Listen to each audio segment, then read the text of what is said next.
Hi everyone, thank you so much for joining us today. Today's webinar will be about setting incredible lighting and shadows for your characters in Clip Studio Paint, presented by Yaine Belfort. Before we begin the webinar, there are some housekeeping items that we'd like to go through. The webinar will be approximately 1 hour long. All attendees will be muted. There will be a Q&A session during the last 15 minutes of the webinar. Don't forget to use the question panel to send your question during the webinar. The chat is not available, so if you have any doubts, please use the question panel. Due to the time constraints, not all the questions will be answered. This webinar will be recorded, and the recording will be shared on social media and will be sent via email to all registrants and attendees. The panelists for this webinar are Maria Quiñones, myself, and Yaine Belfort. For those of you who connect with us for the very first time or have never heard about Clip Studio Paint, Clip Studio Paint is your all-in-one solution for stunning, ready-to-publish illustrations, comics, manga, and animations. Learn more at clipstudio.net/and or graphicsly.com. Also, we invite you to share your Instagram stories using the tags #webinar at Yaine Draws, at Graphicsly, at Wacom, and at Clip Studio Official. We'll be sharing your stories if you tag us. Yaine Belfort is a Brazilian illustrator who specializes in light and color. Her work experience includes creating comics, illustrating books, and teaching art. Her style is strongly influenced by Japanese animations, and her favorite part of the process is experimenting with different lights and colors in each painting. And with that, I will leave you with Yaine Belfort and her presentation, setting incredible lighting and shadows for your characters in Clip Studio Paint. Thank you so much. Hi everyone. I'm Yaine. Thank you for coming here. Mario, thank you so much for having me. And I'm really excited for this webinar because light and color are my favorite part in art. So let's get started. First, I want to talk to you guys about why I think it is important to study it. This is my art, how it used to be about 2 years ago. And you can see that it's okay. It's not bad or anything, but there's nothing really special about it. And then when I realized that if I push the light and the shadows, it could be so much more interesting. This is how my art became. And it's more compelling. It catches your eye. So really color is everything and light can make it for such a better painting. So before I talk about exactly how to make it dynamic, I will explain briefly how light works. So light and shadow, let's say we have this sphere here and on top of a surface. Right now, there's not any light or shadows here. So we place a direct light here. What's gonna happen when we place this direct light? Well, there will be first a form shadow and a cast shadow. What are these? A form shadow, like the name suggests, is caused by the fact that, in this case, this surface here is rounded, and so some areas of it will be directly facing the light, and then it will be less and less and less until this here cannot see any of this light. The cast shadow, on the other hand, is caused by the object blocking the path of light. So light's coming like this, and it cannot go beyond this object. So this is the first thing you need to keep in mind, is that there are these two types of shadows, the main ones.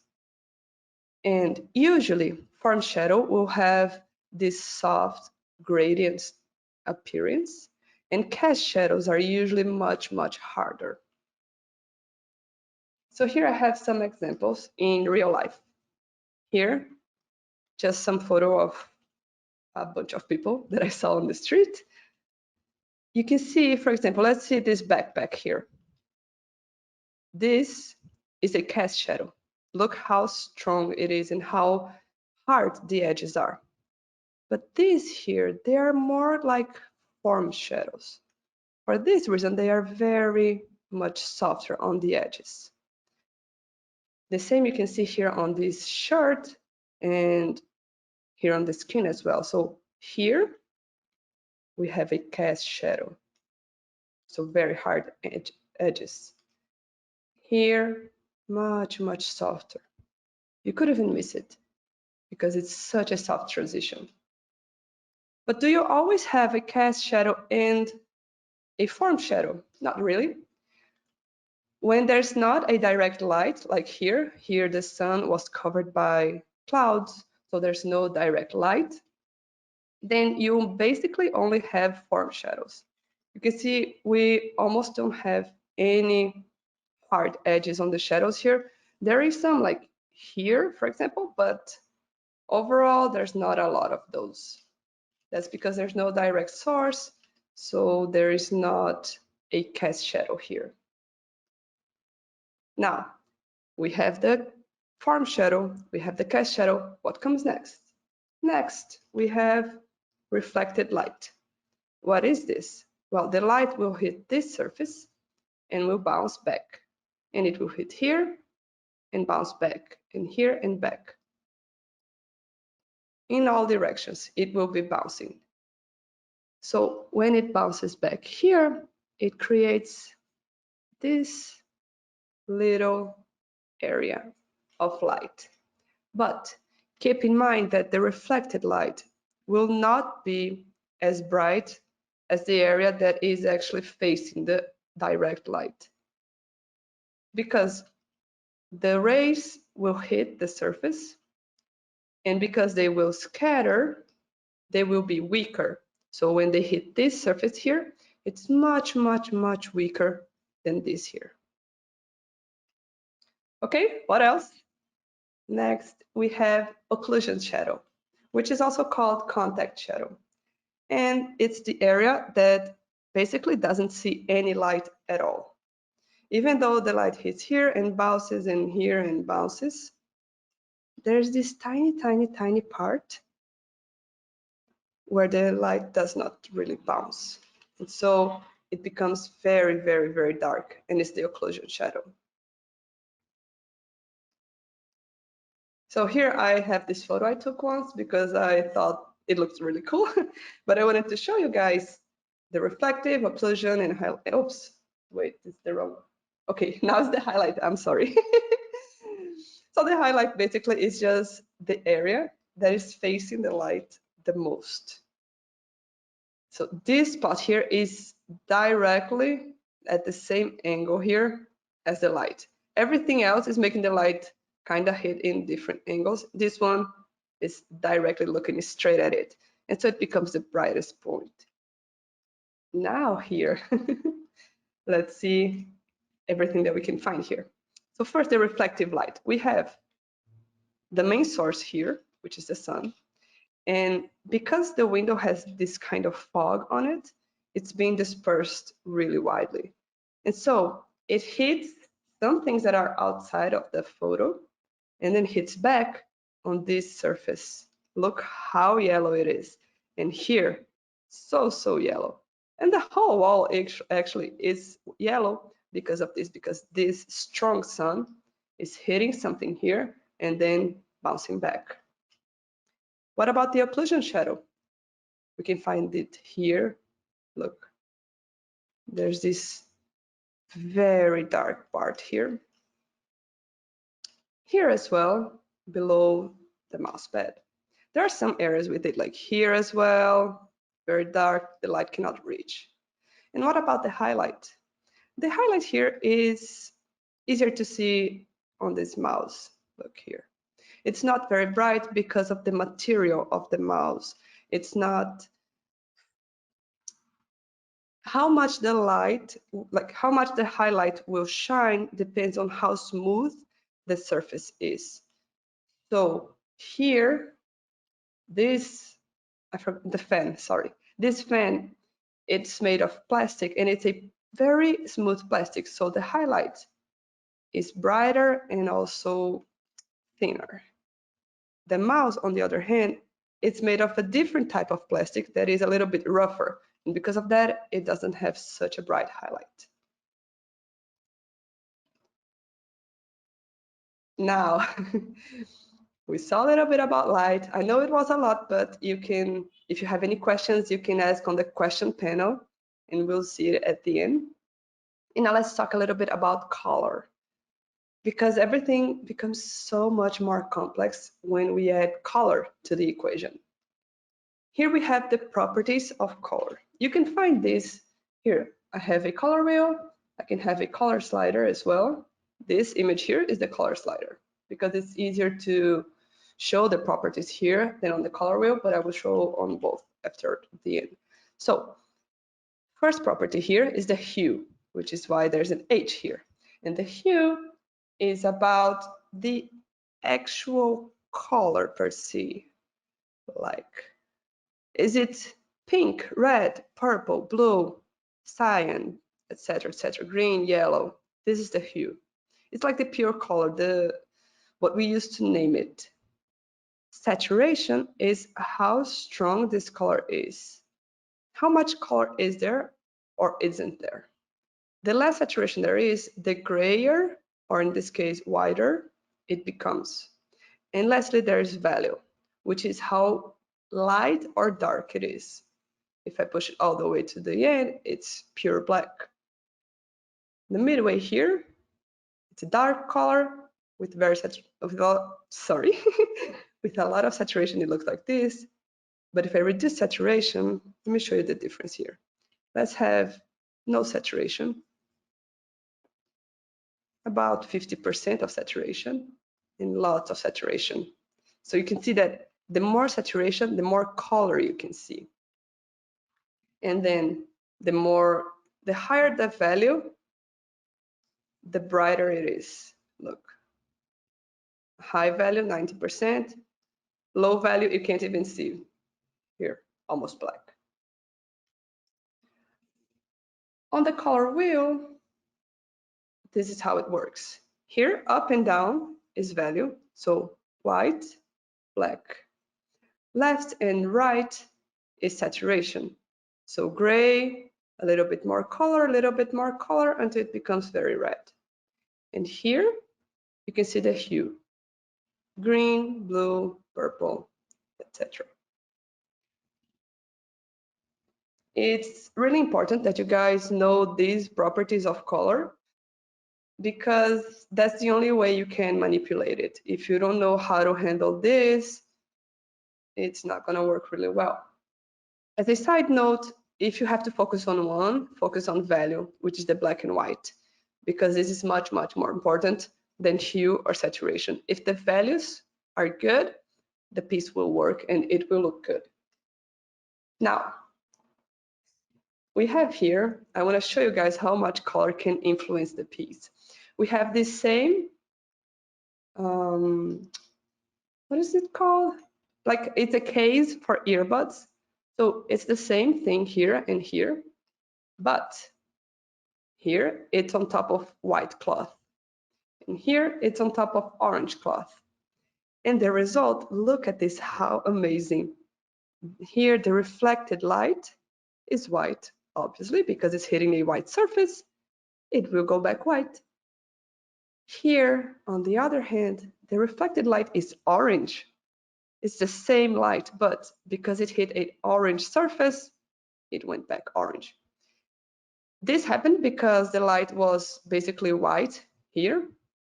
If the light had color itself, it wouldn't be pure orange here, but let's one thing at a time. I just want you guys to see how much color can influence how the light will behave. Also, just another thing is that this core shadow area here is pretty warm, but here, look how cool it looks. And it looks this cool because it's contrasting with the orange. And now let's talk a little bit about ambient light. Usually, I only consider ambient light when color is involved. Of course, the light is light, so it's going to be there in black and white as well. But I think it's easier to see it with color. Here we have the same trail in different spots. In this first photo, there was an opening of the trees. And so the blue bright sky was hitting here. Because of that, this shadow is quite blue compared to this shadow here, which is very green.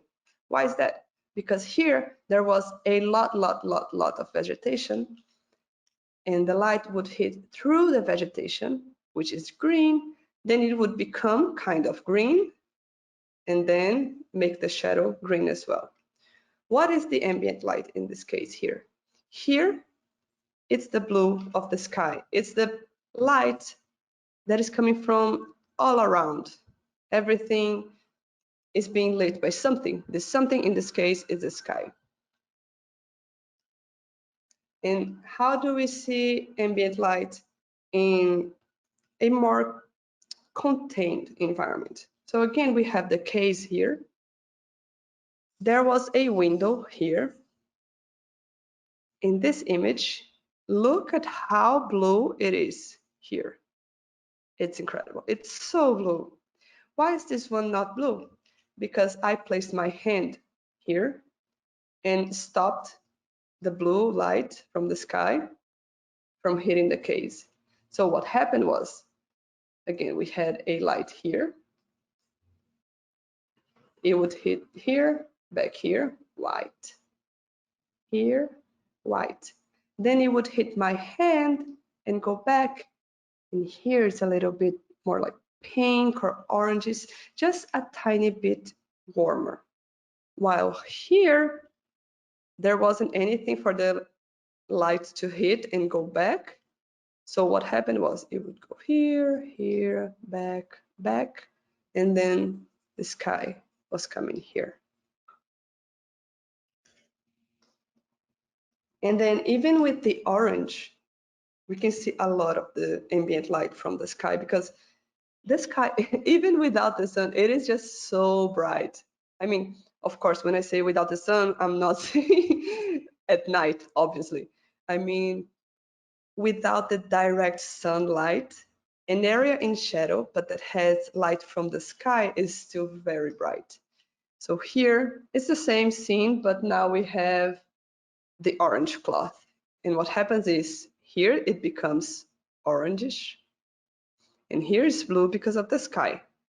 And here it's kind of pink. Why? Because it's mixing the orange with the blue.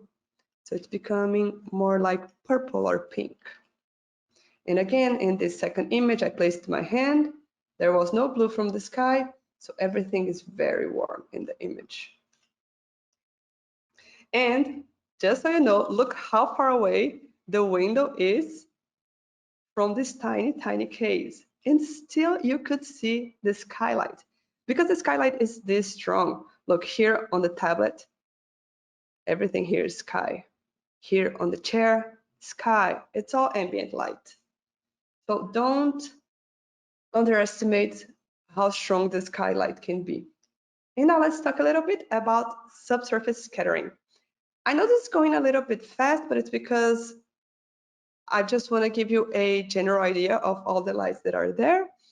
And if you need, you can always rewatch this, but let's keep going. Subsurface scattering is when the light hits a surface that is kind of translucent, like the skin, and then it comes out with a different color because it's being scattered inside of it.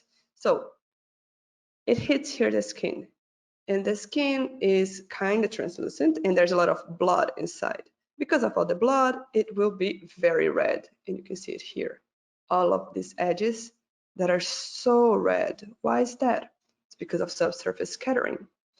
That also happens not only in very thin surfaces, but look here, there's this arm, but there's between the light and the shadow a subtle strip of red. Let's see it here with the color wheel so you can see. So here, and then look, it's becoming more and more saturated, and then a little bit less and less saturated. This area of saturation here is because of the blood and the subsurface scattering. And this is the coolest thing you can add to your drawings. Really, like when you add subsurface scattering to your paintings, everything looks so alive. Here I have the same hand with different lighting scenarios. Here, it's just the ambient light from the window. You can't see really the subsurface scattering. On this one, on the other hand, it's the most subsurface scattering because the light is hitting it directly, the sunlight, which is so, so strong. And then this one, you can still see a little bit of it, but it's much more subtle because this is being hit by indirect light as well. But why is this one more visible than this? It's because here the light's coming from behind the subject. And so it's passing through here and through here. So that's why we can see it. And here is another example. This hand here is in shadow. It's pretty red, but just because it's a hand, there's no, you can't really see subsurface scattering. But this one here, look at this edge. Pretty orange, pretty red, right? Around here as well. So what you take from this is when there is a strong direct light source, there will be a thin strip of red around the skin because of the blood. But that doesn't happen only on human skin. Here we have two examples. The first one is my cute cat when he was a kitty. And look at this ear. It's so red. Why is that? Again, because the light's coming from behind and it's making it very red because of all the blood vessels. But it doesn't happen only with living creatures. Look at this here. This is paper. And this, look at that. The sun is coming from here, hitting this paper and making all these edges extremely bright and very yellow because the sunlight is pretty yellow. And why is this here blue? Because of the ambient light. Everything that is not being hit by the sun is being lit by the skylight. So yeah, subsurface scattering is not just for skin, although skin is the easiest one to apply and to see. And then here I have an example, a photo where we can see many different lights at one moment. Here's the direct light, right? This area, all of this area here is being hit by direct light. Then here we have the thin strip of subsurface scattering and a core shadow. Now, why is my face not completely in shadow if the light is here behind? You guys guessed it, is ambient light. That's why it's kind of purplish, kind of desaturated, because it's the sky, which is blue, hitting a warm tone. Then look at this arm here. Why is it so red? That's because this person here had a pink shirt, and then the sun hit the pink shirt and reflected on my arm.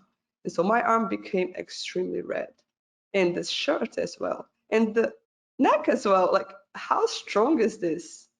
It's because the sun is very strong, so it will create strong reflections as well. Here as well, this area of light is because it's being reflected. It's hitting something here and then hitting back. Same with the face here, probably this and this. Okay, so we see here many different types of lights and shadows. And now let's get to the main part, which is how to actually make dynamic light. Because now you know basically how light works and how color works with light, but how do you make it look good? I have here this painting I did last year, and what can we do with this? Here we have the base colors and some blush.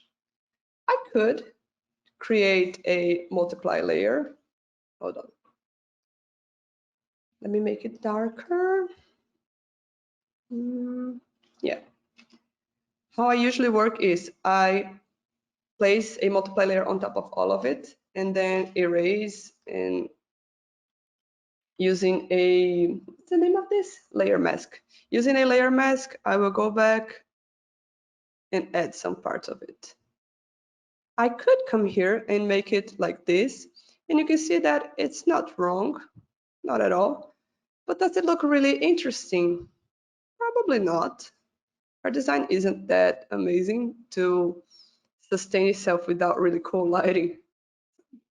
So let me do just a simple version here, very simple. Just so you guys can compare with what I'll do later on.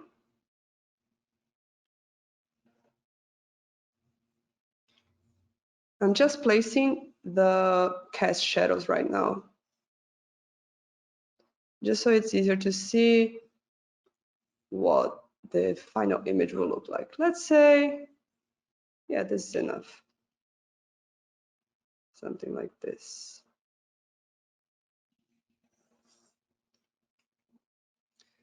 And then her arm would be casting a shadow here, yada, yada.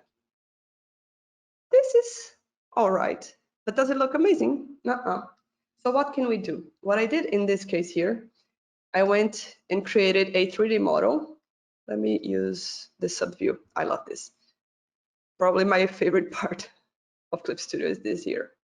So I created this model and placed the shadows, oh, sorry, the colors I wanted to create. And then I used one multiply layer to place a general pinkish shadow on her. And then with an overlay, I created this strong pink light. Again, how did I do it? Here, it's a layer mask. When I remove the layer mask, it's on top of all of it. When I apply it, it's like this. And then with a hard light layer, I created the blue. And then I created another one, multiply, for more shadows. Oh no, sorry, that's from the previous one. No, that's it. Let me erase this one before I get confused. All right, and then after that, like the light is set. All I need to do is work on it and work on it. Oops. Oh, okay. And keep working on it and adding details, layer over layer over layer over layer, and build the whole image. But you can see that all of this was only possible because, let's go back. Not here, yep, because I had this strong foundation. All right, let's see another one. I had this image here. What can we do? Again, let's say I create here a multiply layer and just place the lights coming from above if I do it like this. It could be because it's the sun and the sun could be above her, like if it's noon or something. Sure, it's not wrong.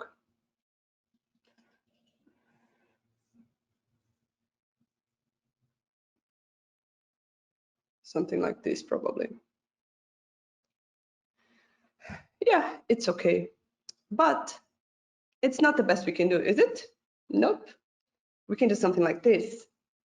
So what I'm showing with these examples here for you guys is different ways you can create interesting light. Let me write it down because I don't want to get lost. So one way is multiple light sources, which was the example we saw before with the pink and the blue. Another way is with, how do I explain it? A light hitting from an unusual angle, which is the case we're seeing here now. The way the light hits, most of her is in shadow. Look, all of this is in shadow. So it's an unusual way to light. It's not how we usually think about shading stuff. We usually think about light coming from up here. And that can have its purpose, but if you want to make it look more interesting, then try placing more shadows and creating interesting shapes. Like, look at this. How cool is this shape? All of this here. Isn't it so much better than if I had just done this? Same with her face. This here, really cool. Much better than if I had just done here. Then what do we do after that? I always start with the cell shading, okay, which is hard edges. I placed first the shadows. Then we have some reflective light and some ambient light. Still very subtle. Let me zoom in a little bit.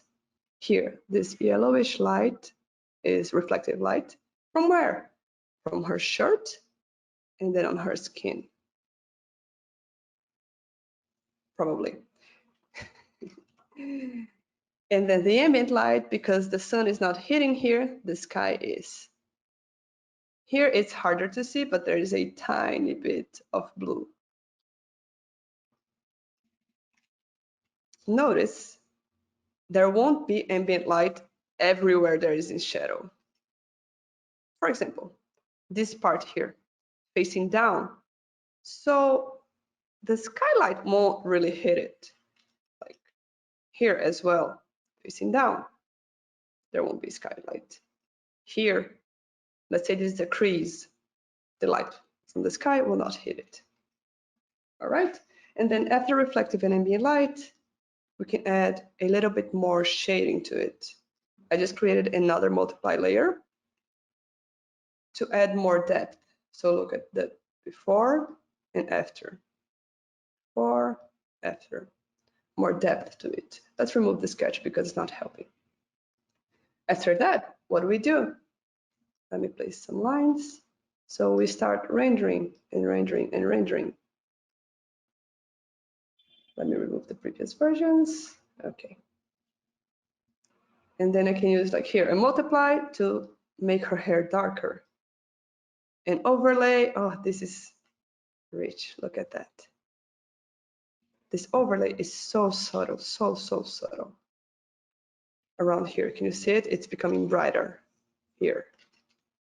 Here. There are some areas becoming brighter.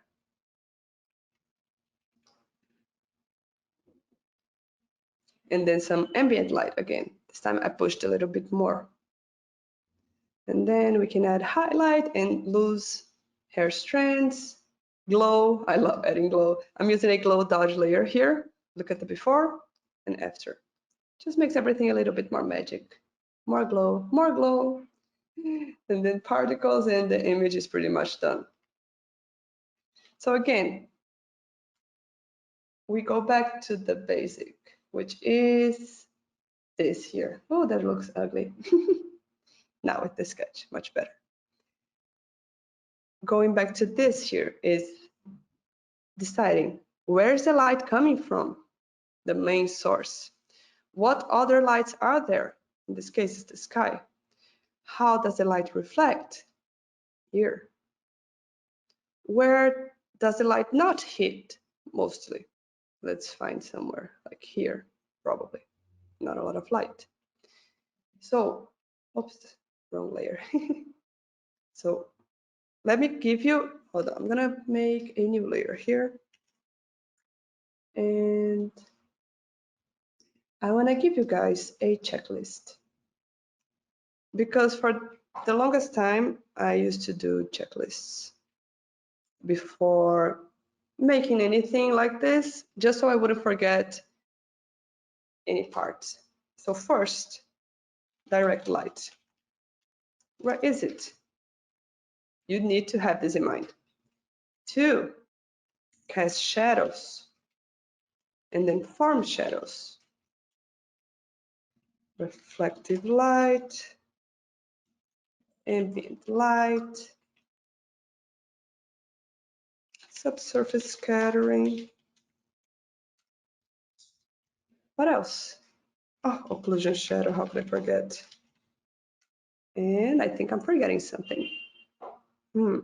I'll leave this here and we might update our checklist. But I really mean it. I had this doc file with this checklist, and before every painting, I would look and go, okay, first direct light, then cast shadow, form shadow, reflective, ambient. So I wouldn't forget anything, and it worked.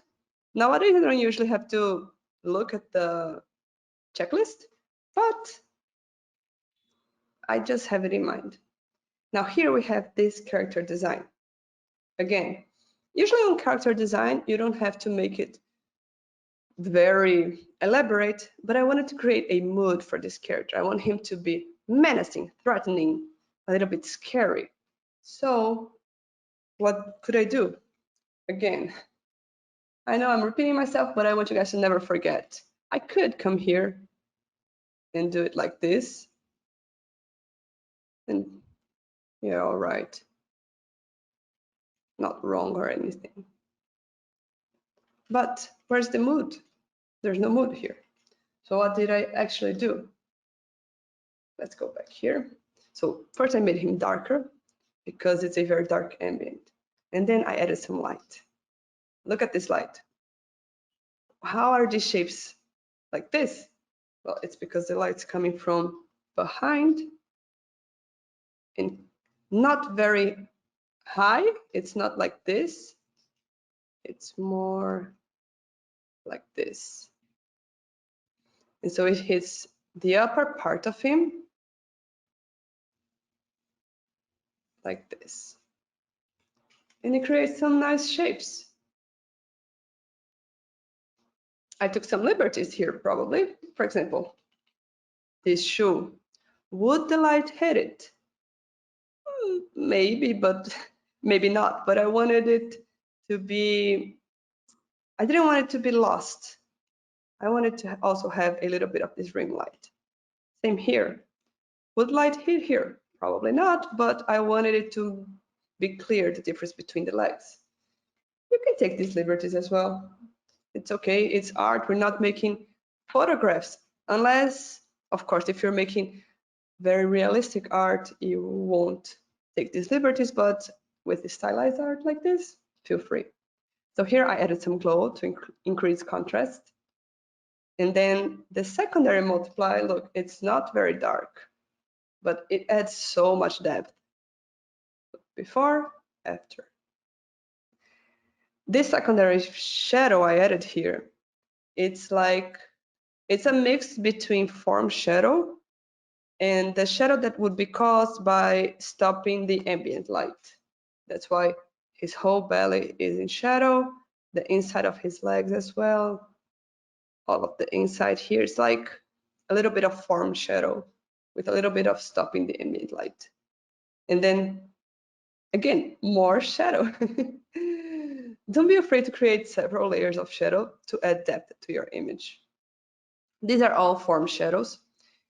If I were rendering it, I would come here and blend them. Oops, like this. Blend, blend, blend, blend. But I decided to make it more anime style for this one, so I didn't blend anything. And then the highlight. Let me zoom in. Look at the highlight. It really adds life to everything. His hair certainly is glossy. And we can see some light here on his face. Oops, wrong layer. Here.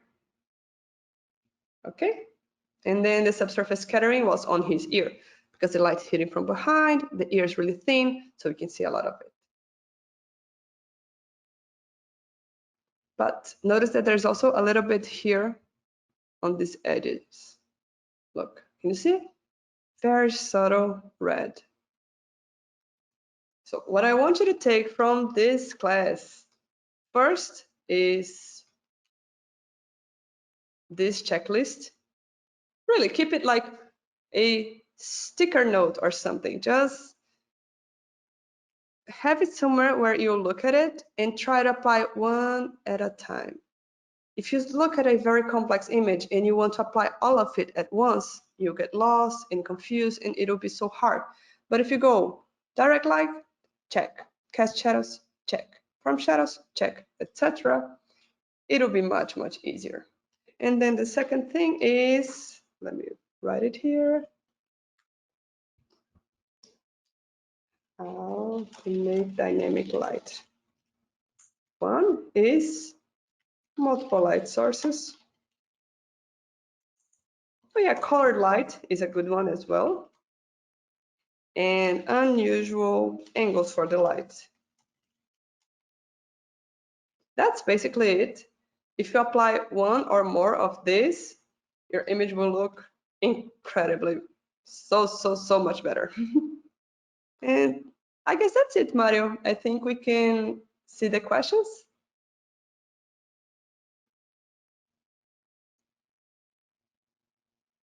Well, thank you so much, Yaine, for this Yeah, thank amazing you. webinar.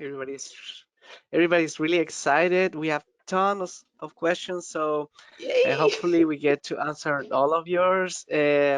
Also, we asked at the beginning from which part of the world were you watching us? A lot of people from the United States, like Saj Kelly, Tori Trailer, who else? Dallas Hoss, for Nice. example, from Sheffield, England, David Wilson, Germany, Fanja, Katharina, also from Germany, Salome from France, Switzerland, Ayobi. I saw somebody from India, Lala here, Mexico, Janet, somebody from Argentina. Oh, I that's so remember I cool. saw Julian. So Luxembourg, King. So thank you all so much for participating live in this amazing webinar. One of the questions that was more repeated was about the way you work. Do you usually work using the lasso tool, or do you have specific Yeah. brushes for shadows and lighting? So let me get here. I usually work with the lasso tool. I'm gonna create this layer here again to show you guys how I would approach it. So I have here the reference, right? I would come in here. So it's the overlay layer, okay, with a strong pink. And then I created a layer mask. What that does is I can erase and place back any part of the layer without actually deleting anything. So it's very safe. It maintains the layer without you losing anything. So I apparently deleted, but not really. So what I'm gonna do here is, sorry, see here, the light's doing this and then this, the pink. So let's pretty much do the same. Here, I would place one part here.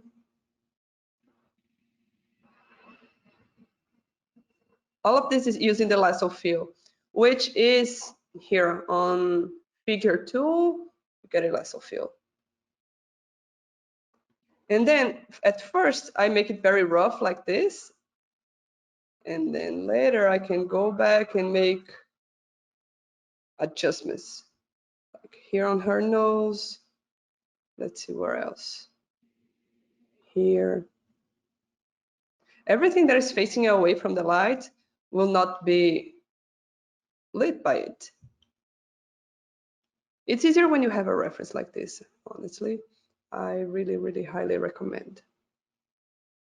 You can create your own. Clip Studio also has 3D features you can use. But this is how I would approach it. See, I'm just using the lasso fill for it. And then how do I actually render it? Let's say we're at this stage. I will reduce the opacity of the lines, group all the layers of color, duplicate it, merge. Why do I duplicate it and merge instead of just merge? Because I don't want to lose this. It's like creating a backup. It's making sure you're not destructing your art. If you do something horrible to your art, you can always go back to a previous version and fix it. And so here, first on her skin, let's blend her skin. I use a blender. I have a bunch of blenders. I usually use this flat brush blender, which I think I got on the Clip Studio Asset Store. And sometimes I use this crunchy blender, which probably is also from there. So let's make, I don't know where, right, let's blend here a little bit. You see, it's becoming softer and softer and softer. This is how I render. I start with the cell shading and then I blend it. I do have some brushes I use for rendering. For hair, it's just a thin brush that is not very hard. Look at it from close. The tip is not very hard compared to a cell shading brush. Can you see the difference here and here? So for the hair, it's usually this, and then I have this chisel brush, and I usually don't use it with pen pressure, but for hair I do. And what it does is it creates also soft lines. And then I have some like this round brush here. I usually use it for skin. It's good for blending. Look, it's very soft. I honestly don't know where I got these brushes, but you can find a ton of them everywhere. I have this one here, which is square. It's one I really like for blocking. Look, very square. I love square brushes. And I think that's it for brushes, mostly. And then sometimes lately I'm liking this one here, which is kind of painterly. Look, oh, it looks so good. I think I got everything from the Clip Studio as it's served.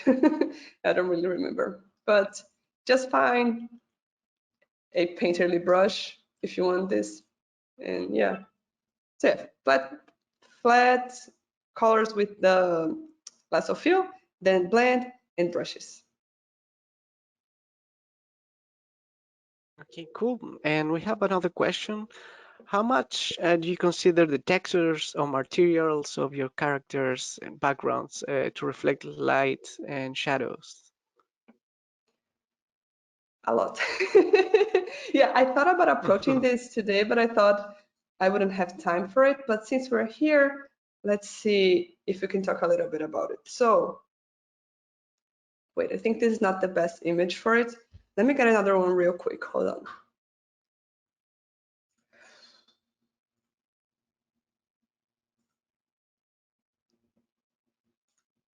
Just give me 1 second. All right, I think this one is good. This was a commission I did, and I want to show you the different materials. So the skin is pretty oily, so it will have highlight like this. If I wanted him to make more oily, I could add more highlight. The skin is something that can be with a lot of highlight and it will work. For his case, I didn't want it. Then the hair is a material that reflects a lot of light, but in very specific areas, like here and here.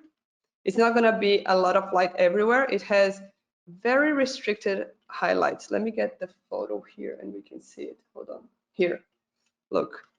We have like highlight here. Let me get another color. Highlight here and here. But inside of it, it's not a lot of, like, not really reflective. But when the light hits it directly, then it creates a lot of highlight. Going back here, what else? So the kimono, it's not very reflective. So you can see that it barely has any highlight.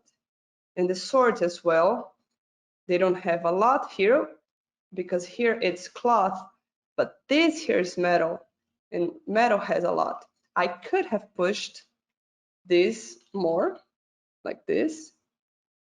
It might even be more realistic if I made it like this, but now this area is calling for my eye. Like instead of looking at him, I want to look at this because the contrast is too high. That's why I made it a little bit more subdued. But it's really important to consider materials when you're rendering. When it's anime style or flat shading or something, like I got another one, like this one is very flat. I don't consider a lot of the material. You can see that everything is pretty flat, but it's the style. But it's different from a realistic one like this. So yeah.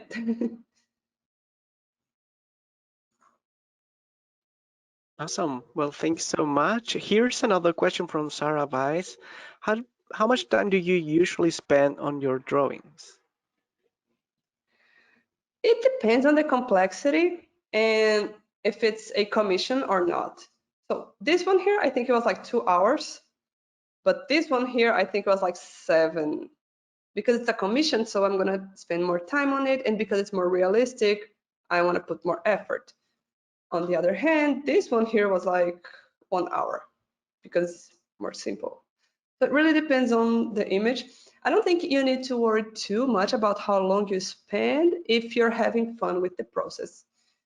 If it's if you're finding it like tiresome, bored, and you just don't like it, then try to find another process that you will have fun doing it, and then with time you will get like better and quicker at it.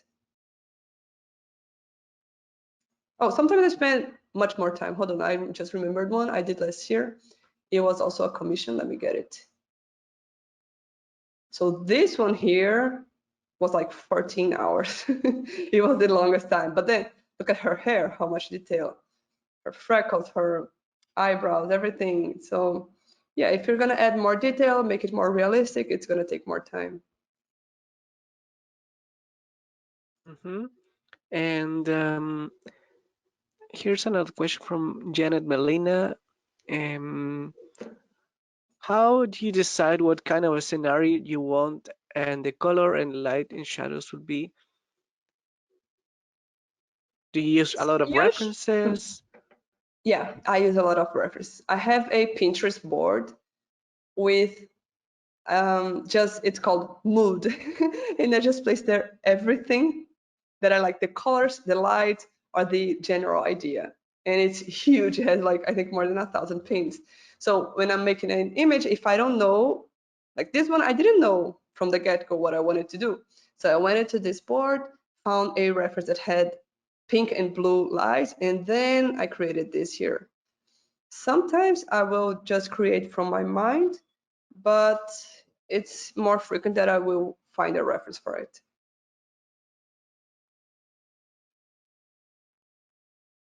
Mm-hmm. And a lot of questions regarding color palettes. How do you deal with specific color palettes? I don't plan them beforehand. I don't like look for color palettes from like on the internet or anything like this. Usually what I do is again find references with colors I like and apply these colors to my work. One way to make sure like the colors will work well is to always start with more desaturated colors. So colors in this area here, like less than half saturation.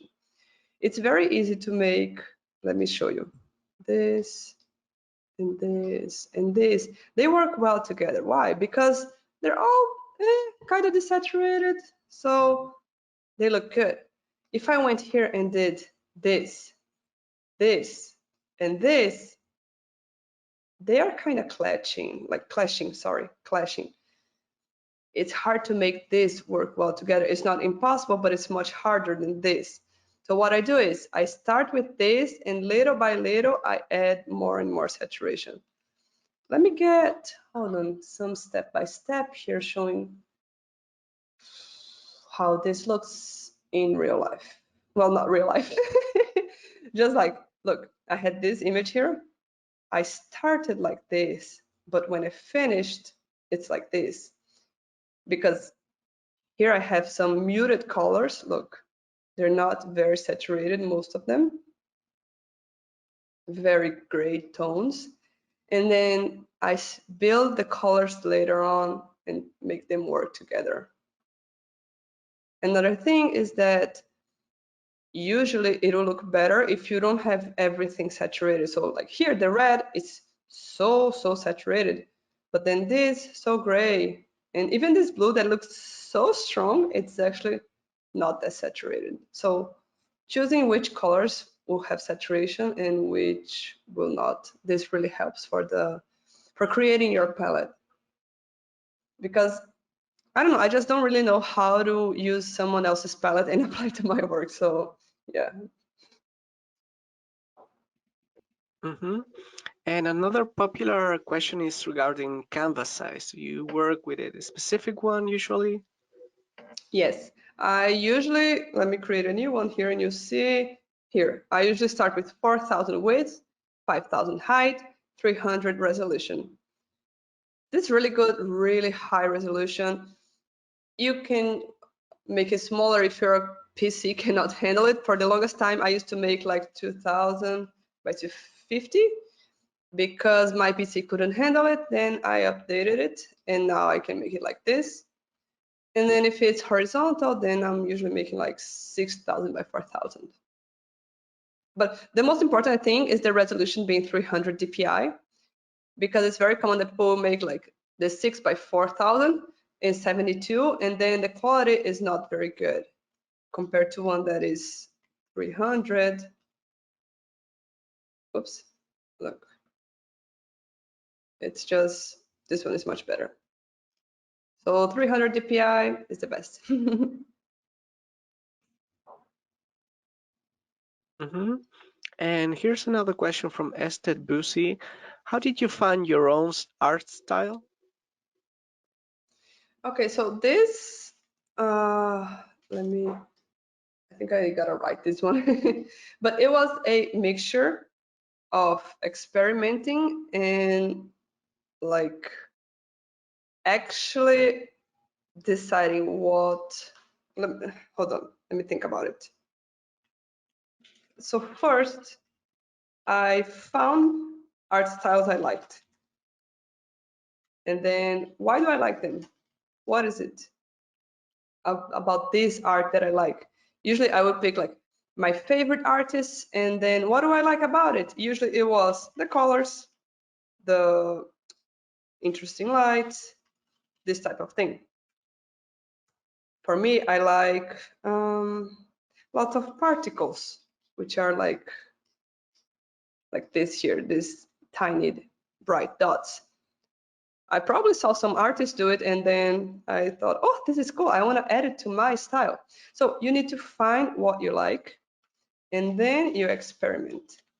Because sometimes you see a really beautiful art style, and when you try to make it, it just doesn't feel like you. It just feels wrong. And it's okay, because your art is is you trying to represent your ideas and show them to the world. So it should represent how you feel inside as well. It's a little very subjective, but it's just this process. You choose art styles you like, and you experiment adding them to your art and see how that looks.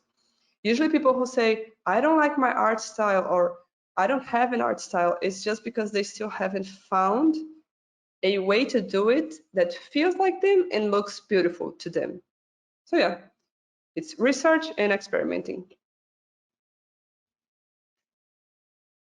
Well, our time is limited, but before we go, we have one last question. And Hmm. also want to say thank all of you who sent a lot of greetings, and thank you to Yaine for this amazing webinar. Yes, thank you Like guys. Thank you, Sarah, Mario. Chase, Mohammed, I saw Tori. Thank all of you Thank who have been you. interacting with us using the question panel. So the last question is from Lala Bharti. Hi, I've been drawing for so many years, but I'm scared of lighting, so I've never done it. Haha. So I just never draw backgrounds. So my question is, for someone starting out with lighting for the first time, how do you avoid making the shadow too harsh? Because sometimes it distorts the colors and seems so scary to tackle for a beginner. Hmm. Let me think a little bit about it, because yes, light and shadow is complex. I would suggest a boring exercise, but that will help you a lot, and that is creating a sphere and lighting it. And then, hold on, let me place here. First, with just black and white. If the light source is here, how will this light, how will this sphere be lit? But, and then you do this and try to do your best to add all of those, like cast shadow, form shadow, etc. But what if it's from here? What if it's from behind? It's a simple and kind of boring exercise, but that it helps so much. Then when you feel like you're starting to grasp it better, then you can like find a photo you like and try to copy it.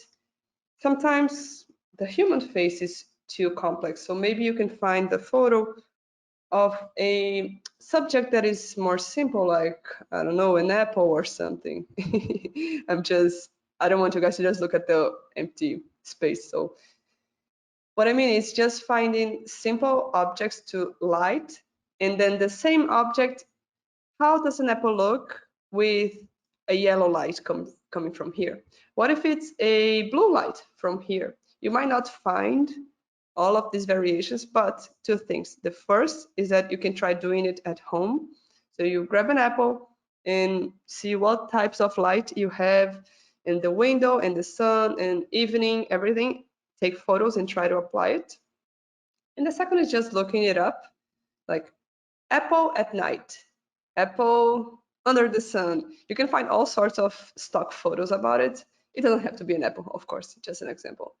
And try building this confidence little by little to make it easier on yourself. If you suddenly take and you try to replicate a photo like this that has, I don't know how many lights, reflective lights, etc., happening here, you're gonna get lost. So let's go one thing at a time. Take a simple image with just one light source, a simple object. If you can, no background, just everything that you can do to make your life easier. I once saw this really cool, um, there was this teacher who told me like that one of the best things you can use to practice is to paint eggs. So paint an egg. Everybody has eggs at home usually, and you can place it on top of a red cloth, blue cloth, and under the sun, under the blue sky, and you can see how light affects it in so many ways, and it's really interesting. It really helps a lot. Yeah, I think that's it. Well, with those wise words, we're almost finishing our webinar. Thank you so much, Yaine. I thank you so much, Mario. Thank you, everybody. I'm really happy, and I'm happy you guys came to watch this live, and I hope it was really helpful. It was, we learned a lot, and also many of you asked if this webinar has been recorded. Yes, we're recording it, and the recording will be uploaded to our Clip Studio Paint channel and also to our graphics channel on YouTube. Don't forget to subscribe and receive a notification once the webinar is available. Learn more about Clip Studio Paint in our website, clipstudio.net/n and graphicsly.com. And also, please don't forget to follow Yaine in her social media, Instagram, Yaine Draws, also YouTube and TikTok. So that's it. Thank you so much, Yaine, for this amazing Thank webinar. you. Thank all of See you you and guys. stay tuned. Stay tuned for more webinars, information, tips, and tricks about Clip Studio Paint. Follow us in our socials. So we hope to see you next time. Thank you. Bye bye. See you. Bye bye.